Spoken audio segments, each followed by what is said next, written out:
Person of interest amongst several arrested in St. Ann, submachine gun seized. The police are reporting that a person of interest in an ongoing murder investigation was among several persons arrested during operations in St. Ann. A man who was wanted on an outstanding civil court warrant was also arrested, along with another man who was arrested for breaches of the Dangerous Drug Act. 3 women were also taken into custody for processing. The first operation was conducted in Bamboo. Later in the day, the Specialized Operations Branch collaborated with their St. Ann colleagues for a second operation in Green Acres, Miami Bay, where 3 premises were searched. A submachine gun, which was fitted with a magazine containing 16 9mm rounds of ammunition, was found at the rear of one of the premises. A Glock magazine with 12 9mm rounds of ammunition and 11 5.56 rounds of ammunition was also seized. 2 persons were arrested in connection with that find. However, their identities are being withheld. Senior Superintendent of Police Carlos Russell and Superintendent of Police Dwight Brown led the operations in collaboration with members of the Jamaica Defense Force. Several specialized units of the force also gave support, including Area 2 Fugitive Apprehensive Team, the Criminal Investigations Branch, the St. Ann Divisional Intelligence Unit, and the Proactive Investigative Unit, along with personnel from the Public Safety and Traffic Enforcement Branch.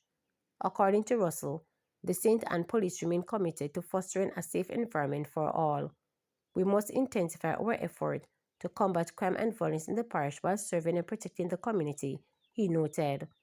The police continue to encourage members of the public to report suspicious activities and share information by calling the police 119 number, the National Intelligence Bureau tip line at 811, or Crime Stop at 311. Fisherman Jones in Treasure Beach. The Pedro Plain Police in St. Elizabeth have launched an investigation into the death of a fisherman who drowned in the parish on Thursday. He has been identified as 29-year-old Damon Davis of Crossroads, Pedro Plain, St. Elizabeth. Reports are that about 12:08 p.m., Davis was on a boat in the Green Bay area of Treasure Beach when he capsized and he got into difficulties and drowned. His body was later retrieved and taken to the Black River Hospital, where he was pronounced dead. The police are awaiting a post-mortem examination to rule on the matter. Chinese workers at the Western Child and Adolescent Hospital have been paid. The Chinese workers at the construction site for Western Children and Adolescent Hospital in St. James have reportedly been paid. They recently staged a protest demanding payment. Permanent Secretary in the Ministry of Health, Errol Green, gave the update while addressing the St. James chapter of the Lay Magistrate Association of Jamaica meeting on Wednesday. Mr. Green also noted that 50 Chinese workers are to return to their homeland as they have completed their part of the work. He added that rehabilitation work on the Corner Regional Hospital, which is on the same property, continues. As to the strike, the Chinese company that has a contract, I think they are facing some challenges in China. And from what I hear, they have not paid their Chinese workers for some 6 months. Chinese workers, they have to look after their family back in China. I know that their needs are taken care of while they are here, but they still have family obligations back in China. And if you don't get paid for 6 months and don't know when you're going to get paid, that is kind of hard. I did meet with the team on site and they have assured me that the persons have been paid. They have also assured me that because the work has scaled down, and bear in mind now that the Chinese that are here, so there are 89 that are there now, they are all specialist workers. They are not just laborers. So they have laid off the local workers and they are sending home some 50. Sending back some 50 of those who have nothing to do, but the work continues on the site. As it regards to Cornwall, Cornwall is progressing apace. We are moving back into the space by phase. The administration is now back into the building. They are very comfortable because I make sure that every time I visit, I ask them, are there any issues? And they are very, very comfortable. I can't wait to go in the space. We'll be moving next to put in the records department and that is expected to be in before the end of the year. The stores is expected to be completed as well before the end of the year. They are working on dietary, which should be in place by early next year. But the plan for Cornwall Regional is that by, say, September of next year, it should be completed enough where most of the services will be. Health Minister calls for collaboration and advocacy to combat non-communicable diseases crisis in Caribbean.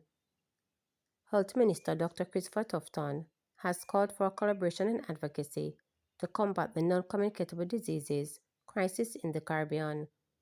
Dr. Tufton made the appeal while delivering the closing remarks at the CARICOM Breakfast Night event at the United Nations headquarters in New York on Wednesday.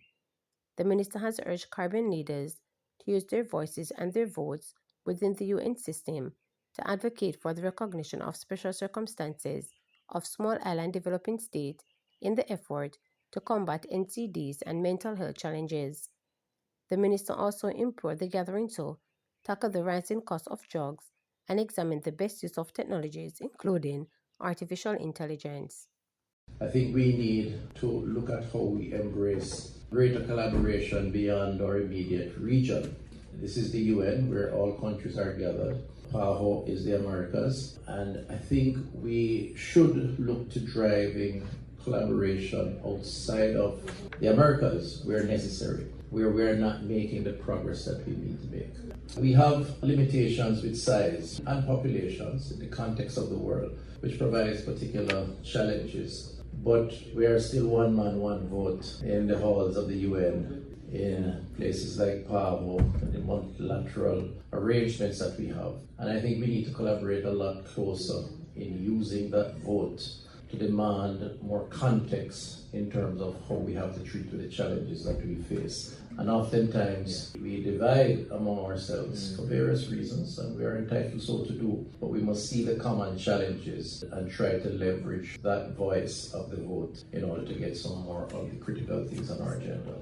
I think it's important to look at technology and how we use technology across the cohort of citizens that we have, both in terms of administering care in our institutions, but also administering care in our homes. Self-monitoring. We know that we have an aging population. It means greater demand for health services. And the extent of technology, whether it's artificial intelligence driven or otherwise, will become a very critical part, I think, of the future. And it's something that CARICOM needs to embrace in collaboration with its partners like PAHO. The cost of drugs is another big one. Increasingly, certainly in terms of managing NCDs, hypertension, diabetes, a lot of the premature mortality are linked to having detected the challenge, not being able to control it. And some of that is driven by beliefs. Other of that cause is driven by a lack of access to affordable drugs. And that's something I think as small island states we have to spend more time looking at.